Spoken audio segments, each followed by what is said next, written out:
किया आपने? अनुज जी, देखिए आपने जो जिक्र किया था एचयूएल, मुझे लगता है एचयूएल, नेस्ले, ब्रिटन है, ये अपने एक अच्छे लेवल पे खड़े हैं। आई थिंक एचयूएल किसी ने कवर किया तो मैं नेस्ले को दूंगा। नेस्ले देखिए, मुझे लगता है ये 2500 के ऊपर एक क्लियर कट बाय बनेगा, तो अच्छा स्विंग मिलना चाहिए 2600 तक। 2600 2620 का टारगेट लेके नेस्ले भी बाय हो सकता है। स्टॉप लॉस रहेगा इसका आज का 2500 का, 2500 के स्टॉप लॉस का 2510 रखे, चाहे तो थोड़ा छोटा करे और 2510 के स्टॉप लॉस के साथ नेस्ले को बाय करें।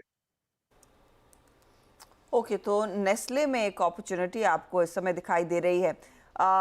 बहेती जी, यूबीएल रेडार पर है क्या? एक मैं बहुत इंटरेस्टिंग खबर पढ़ रही थी, इनके प्रीमियम प्रोडक्ट्स में हाइनेकेन सिल्वर जोड़ने वाले और कर्नाटका में वो प्रोडक्शन भी शुरू होगा। स्टॉक थोड़ा सा एक्शन दिखाने की कोशिश में है, लेकिन इस तरह के मार्केट में कुछ ट्रेड है क्या लेने वाला? जी हर्षदा मैम, जरूर रडार में, और जिस हिसाब से सेटअप बन रहा है, आई थिंक कल की गिरावट के बाद आज एक पॉज डे है और इनसाइड बार बनने का अटेम्प्ट कर रहा है, बट एक अटेम्प्ट किया जा सकता है लॉन्ग साइड में। जो स्टॉप लॉस मेंटेन करना है, कल का डे लो के करीब का एसएल मेंटेन करें 1940 का। मुझे लग रहा है इसमें वापस एक बार 2000 और 2020 तक का जोन देखने मिल सकता है।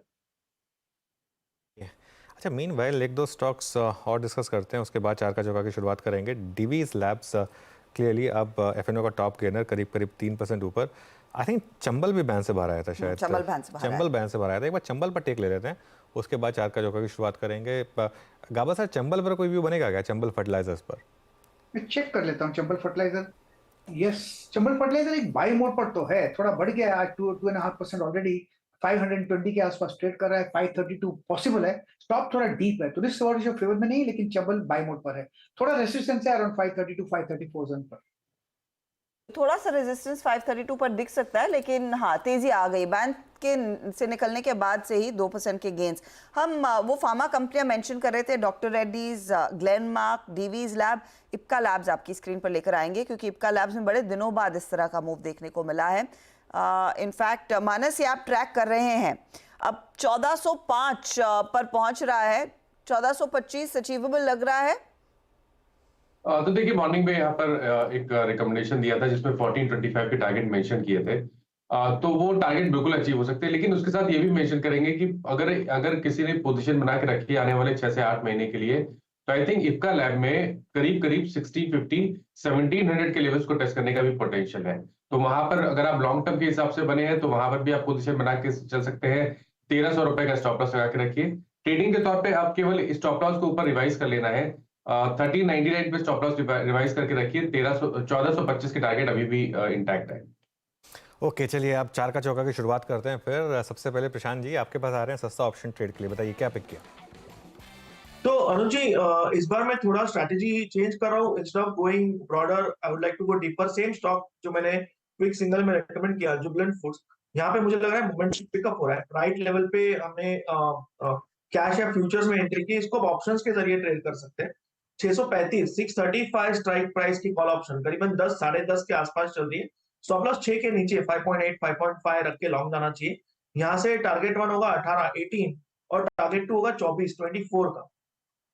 ओके, जुबिलेंट फूडवर्क 635 की कॉल। अगेन एक ऐसा स्टॉक जिसने बॉटम बनाया और बहुत शानदार रैली दिखाई पिछले 2 महीने में। सचिन, आपका एफएनओ सुपरस्टार।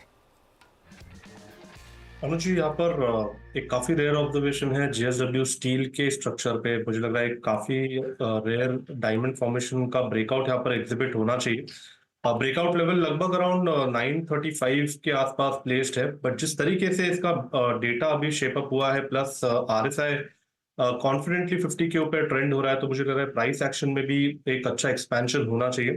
सो 936 एंड 956 ये 2 टारगेट के लिए खरीदारी करनी है जेएसडब्ल्यू स्टील के फ्यूचर में, एंड स्टॉप लॉस लगभग आपको 915 के आसपास ही प्लेस करना है। तो ये फिलहाल आपके लिए जेएसडब्ल्यू स्टील मौका दिख रहा है तेजी की पोजीशन लेकर चलने की। यहाँ पर गाबा जी, चार्ट का चमत्कार। चार्ट का चमत्कार रहेगा एशियन पेंट्स, ट्रेड कर रहा है 3109, स्टॉप होगा 3095। टारगेट करीब 3150 के नजर आते हैं एशियन पेंट्स में। 3150 तक के लेवल्स देखने को मिल सकते हैं। एशियन पेंट हल्का सा ऊपर है, लेकिन गावा जी को दिख रहा है चार्ट पर और मजबूती आ सकती है। भोता साहब बताइए, मिड कैप फंडा। जी, आज का जो पिक है वो है हिंडवेयर होम इनोवेशन, और इसका जो टारगेट है इन्वेस्टमेंट का वो है 500 रुपीज। स्टॉक ऊपरी स्तरों से बहुत करेक्ट हो चुका है, लगभग 35%, क्योंकि इसके नंबर्स जो आ रहे थे बहुत वीक आ रहे थे।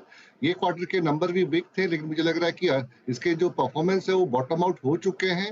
FY25 के लिए मुझे लग रहा है कि H2 से अच्छे नंबर्स आने शुरू हो जाएंगे और मैनेजमेंट का कॉन्फिडेंस है कि over FY24 to 27 almost 15 to 20% का EBITDA कैगर रहेगा, और जो कि एक री-रेटिंग साबित कर सकता है अगर उसका एग्जीक्यूशन हुआ तो।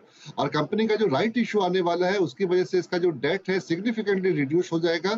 और अभी FY25 पे और 26 पे अगर देखें तो 20 टाइम्स ट्रेड हो रहा है FY26 पे, जो कि रीजनेबल है, तो वो यहाँ पे बाय की सलाह रहेगी विद टारगेट प्राइस ऑफ 500।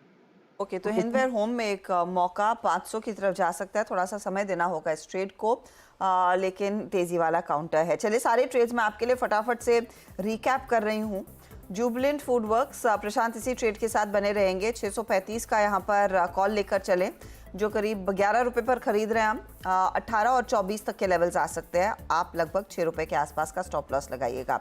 फिर एफएनओ सुपरस्टार, JSW स्टील 936 956 के टारगेट के लिए मौका, 950 का स्टॉप लॉस रहेगा। एशियन पेंट्स चार्ट का चमत्कार के तौर पर गाबा जी को पसंद है, 3150 टारगेट और 3095 इनका स्टॉप लॉस। और साथ ही मिड कैप फंडा के तौर पर हिंदवेयर होम में एक मौका बना है तेजी का। तो ये फिलहाल है 4 का चौका। Cash mark